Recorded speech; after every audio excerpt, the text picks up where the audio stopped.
नमस्कार, आप Bharat news live देख रहे हैं। दिल्ली में एमसीडी चुनाव को लेकर कवायद शुरू हो गई है और सभी पार्टियां धमाकेदार कोशिश कर रही कि एमसीडी चुनाव जीते।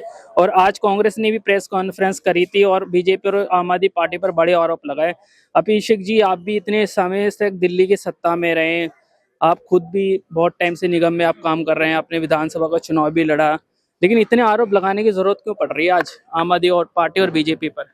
देखिए, भारतीय जनता पार्टी के साथ हमारा चुनाव तो हम आज जीत जाए।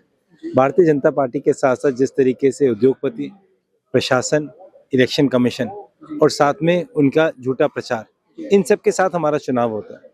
भारतीय जनता पार्टी के नगर निगम में जिस तरीके से भ्रष्टाचार बढ़ रहा है, दिल्ली में 4 इंजन की सरकार है, किसी मुद्दे को उन्होंने आज तक सॉल्व नहीं करा। झुग्गी झोपड़ी तोड़ने की बात हो तो भारतीय जनता पार्टी दिखाई देती है। हमारे नगर निगम के साथ ही इस बार दीपावली में पहली बार इतिहास में हुआ है कि दिवाली में नगर निगम के कर्मचारी बाहर ब्लैक दिवाली बना रहे थे। उस समय इन लोगों को फर्क नहीं पड़ता। तो मुझे लगता है नगर निगम में बदलाव होना जरूरी है और ऐसे लोग जो इनको बिल्कुल भी फर्क नहीं पड़ता दिल्ली के आवाम से, उन लोगों का बाहर जाना तय है। सर, आपने इस प्रेस कॉन्फ्रेंस का टाइटल हेवन टू हेल क्यों दिया, क्या वजह है? देखिए, शीला जी के समय में दिल्ली को ग्रीन कैपिटल माना जाता था। दिल्ली हरी भरी दिल्ली थी, खुशहाल दिल्ली थी।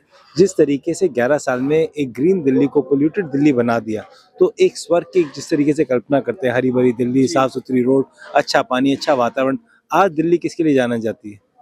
एयर पोल्यूशन की वजह से, गड्ढों की वजह से, क्राइम की वजह से। तो किस तरीके से दिल्ली बदल गई, वो हमारा टाइटल। सर, अभी एमसीडी की चुनाव हम कवर भी कर रहे हैं। हम देख रहे हैं कि आम आदमी पार्टी और बीजेपी के लिए बड़े बड़े नेता रैली कर रहे हैं। बीजेपी की रेखा गुप्ता खुद रैलियां कर रही है।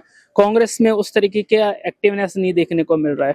देखिए, ये नगर निगम का चुनाव है, स्थानीय चुनाव है। इसमें अगर जैसे मोदी जी के नाम पे दिल्ली पे वोट पड़ा, मोदी जी तो नहीं आते। भारतीय जनता पार्टी तो अपने 10 विधायक, 50 विधायक, 100 विधायक बदल देती है। भारतीय जनता पार्टी सारे के सारे चुने सांसद बदल देती है, सारे के सारे निगम पार्षद बदल देती है। उसका नुकसान दिल्ली के लोगों को होता है। अगर आज दिल्ली में भारतीय जनता पार्टी के 7 सांसद थे, उनमें से 6 की टिकट काट दी। 2017 में 272 निगम पार्षदों की टिकट काट दी। आज विधानसभा के समय जितने पुराने विधानसभा के उनके प्रत्याशी जीते लोग थे, उनकी टिकट काट दी। तभी तो दिल्ली का यह हाल है। दिल्ली को पढ़े लिख के, साफ सुथरी, अच्छी छवि के, मेहनती पार्षदों की जरूरत है, जो कांग्रेस पार्टी का पार्षद अपनी ईमानदारी पर लड़ रहा है। आज हमको कोई ऐसा व्यक्ति नहीं चाहिए जिसके नाम पे हमको वोट चाहिए, अपनी काबिलियत। सर, अभी कांग्रेस के बड़े नेता है शकील अहमद, उन्होंने पार्टी छोड़ी। उन्होंने आरोप लगाया कि जिस तरीके से आप लोग काम कर रहे हो ठीक नहीं करा, वोट चोरी का मुद्दा उठा रहे हो, लेकिन जिन लोगों के वोट चोरी हुए हैं उन लोगों का भी इकट्ठा नहीं कर पा रहे। देखिए, भारतीय जनता पार्टी में मोदी जी और अमित शाह जी के आने के बाद में कोई टिका तो है नहीं। सारे कांग्रेस के वो लोग जिनको सबसे ज्यादा भ्रष्ट कहते थे, आज उनके साथ खड़े होते हैं।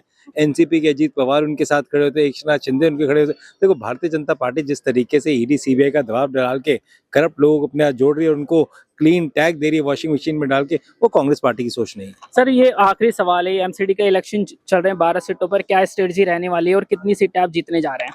चौंकाने वाले नतीजे आने वाले, आप देख लीजिएगा। कांग्रेस के लिए हर बार चौंकाने वाले नतीजे आते हैं। बिहार में हमने देखा कैसे चौंकाने वाले नतीजे आए, और दिल्ली विधानसभा चुनाव में भी हमने देखा 2015, 2020 और 2025 का इलेक्शन हुआ, उसमें चौंकाने वाले नतीजे आए। कांग्रेस का खाता नहीं खुल पाया, फिर भी कांग्रेस के लोग तमाम कोशिश कर रहे हैं इन 12 सीटों पर चुनाव जीते, और जो कांग्रेस का कैडर का वोट है वो तो कांग्रेस को मिलता ही है, मगर स्ट्रेटजी भी कांग्रेस ने अब अपनी बदल दी है।